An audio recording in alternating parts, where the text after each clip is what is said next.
came to save us. Jesus came to pay the penalty.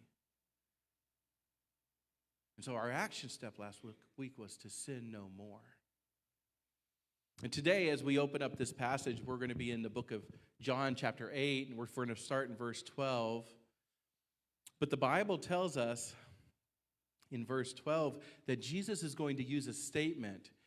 And if you're not familiar with it, maybe you want to grab a highlighter, maybe highlight that or save it some way. And it's a good study to going back through and seeing when Jesus used one of his I am statements. See, God identifies himself to Moses. Moses was also called by God to serve him, to go and speak on God's behalf, to save the children of Israel. And the reality is each one of us today have been called by God. Because Jesus in Matthew 28 said, "Go ye. Are ye my disciples? Go ye into all the world, preaching the gospel." Just as Moses was called by God to speak on his behalf, we have been called to speak on God's behalf.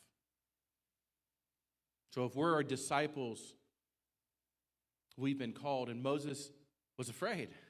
Moses had the butterflies. Moses said, "I don't know that I can do that." He said, "Who do I tell them sent me?" And God said, "Tell them I am sent you."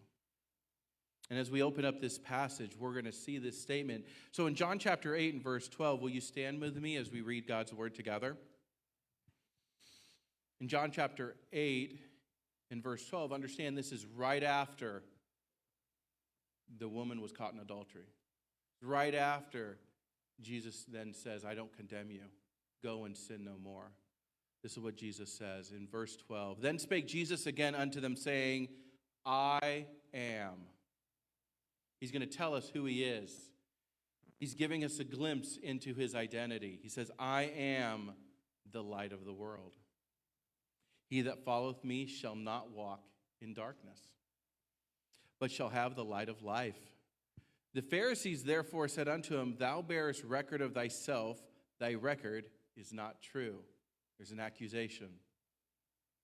Jesus answered and said unto them, "Though I bear record of myself, yet my record is true. For I know whence I come and whither I go, but ye cannot tell whence I come and whither I go. Ye judge after the flesh." See the statement? "I judge no man. And yet if I judge, my judgment is true, for I am not alone, but I am the Father that sent me.